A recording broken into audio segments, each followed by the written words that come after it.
Baku and bangers go together like bangers and mash. The 2024 season has been throwing up more classics than Fleetwood Mac, and the Azerbaijan Grand Prix was the latest thrilling episode of a season that promises to go down to the wire. Red Bull's seat at the top of the Constructors' Championship has been claimed by another team for the first time in forever, with McLaren moving up into the top spot. But that top spot is anything but safe, as Ferrari are hot on their heels, and Red Bull will do anything in their power to fight back hard. The Constructors could have been even tighter, if not for a lap 49 crash, which has since unleashed a firestorm, and even though we were expecting sparks between Red Bull and McLaren this weekend, it now seems that the red of Ferrari is what has infuriated the Bull.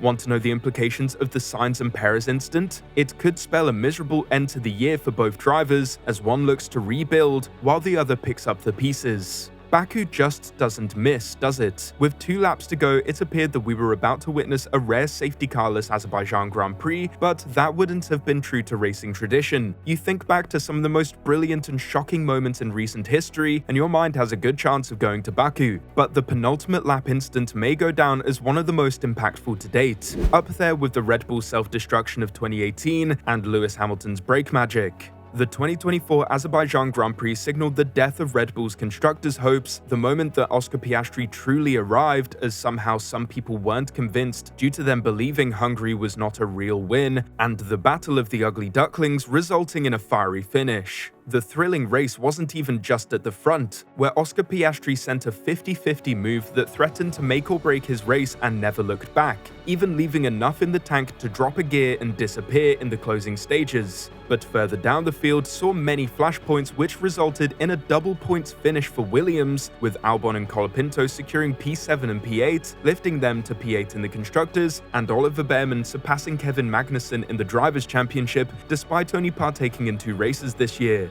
Oh, and before you say, but one of those was in a Ferrari, Magnussen has been dumpstered by Hülkenberg all year, and Bearman beat him in his first race in a Haas. You do the math. If Haas has any sense about them, they'll buy out the remaining 7 races of Magnussen's contract and get Bearman in for the remainder of the season. And if Audi are smart, they'll do everything possible to get Colapinto if they want experienced new blood over the sleepy presence of Valtteri Bottas to partner Nico Hülkenberg. Okay, so let's talk about the big incident. They've really not been friends this weekend. That's the 3rd time they finally finished the job, is what the part-time comedian Oscar Piastri had to say about the Ferrari exiled Carlos Sainz and the Red Bull weighted vest, Sergio Perez, and he really isn't wrong. Having multiple visits to the stewards' room due to impeding each other would have already made their Baku weekend seem a little bit tense between the two, but the lap 49 crash tossed the match onto what was already a tightly packed tinderbox. Now for Sergio, he arguably already did what he needed to in order to appease Red Bull for this weekend at least, with him maintaining position at the front of the grid in the podium positions for most of the race, managing to achieve a consistent and steady race at the sharp end for the first time since the opening rounds. The Mexican driver was praised highly on the Sky coverage, and if the race had finished how it had started the 49th lap, he may well have even convinced some people that Red Bull's continuous support in spite of his poor performances as being warranted.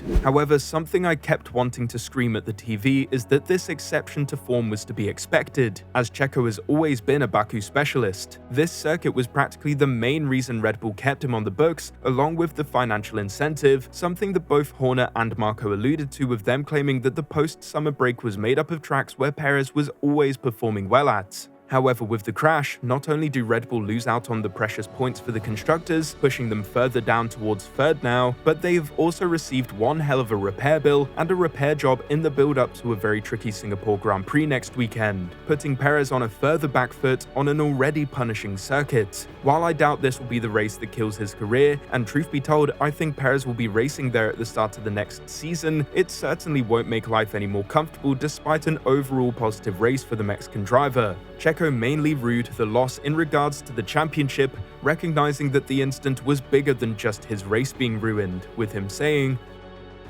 "In my opinion, Carlos moved too quickly to follow the tow from Charles. It was the wrong time, wrong moment. It resulted in a huge shunt. It's a real shame that it happened. I mean, I am lost for words. It's a disaster for the championship. For both of our weekends to end like this, when we definitely had more on the table, is a disaster." Christian Horner came to Sergio Perez's defense after the race, with the Red Bull team principal leaving no room for interpretation when giving his verdict on the crash, as well as his thoughts on a change of form for Sergio Perez. He deserved a lot more. I was just looking at the replay and you can see Carlos start to drift across the circuit, so very disappointing. He should have at the very least been on the podium today. You have to look at what will be imposed for the following weekend. It has destroyed the race for Checo today, cost us a lot of damage, and obviously vital points in the Constructors' Championship. This race was a rare one and a first this season, as it saw Checo beat Max across the weekend, though clearly not at the finish line before anyone has anything smart to say. Something which Horner would give insight on, as he claimed that it was due to Checo finding a good rhythm, but it may also have been down to a flawed upgrade on Verstappen's car, as the team principal said. He found a good rhythm and setup. Checo's car was very quick today. We might have introduced some things on Max's car which didn't work so well. We damaged the tyres fighting through for such a long period. Look at George Russell's stint. He starts slowly, builds into it, then he has a better tyre at the end.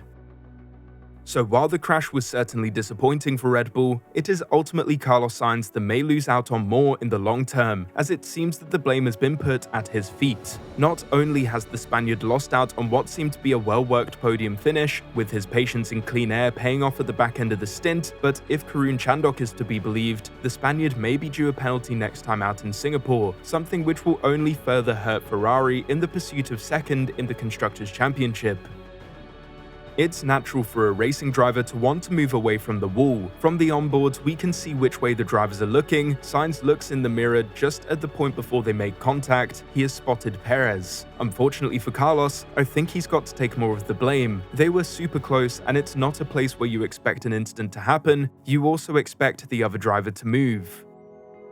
And while yes, Sainz drifted to the left, it does feel harsh to lay the blame solely at his door. Perez had a better exit, was going to have the benefit of DRS on the straight, and furthermore was positioned in a way that would have given him the inside line at turn 3. The real thing that caused the crash today wasn't necessarily Carlos moving slightly left, it was likely due to the poor visibility that drivers have been complaining about all weekend, causing Perez not to react in time to the drifting signs. Perez had space to move into, a better run down the straight, and was more or less guaranteed to at least be competing into the next turn. His car wasn't alongside, and neither he nor Sainz seemed aware of each other's movement in relation to the track around them. While Red Bull can rightly be annoyed about the outcome, Carlos Sainz is adamant that he did nothing out of the ordinary to cause the incident.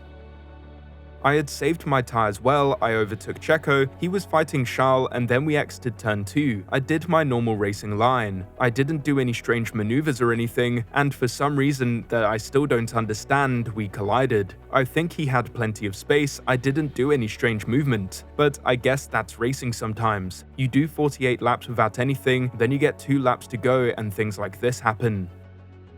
So, having heard what the drivers had to say, who do you think was at fault for the incident? We think it's far more 50-50 than people are making it out to be, but you can let us know what you think down in the comments. Thank you for watching.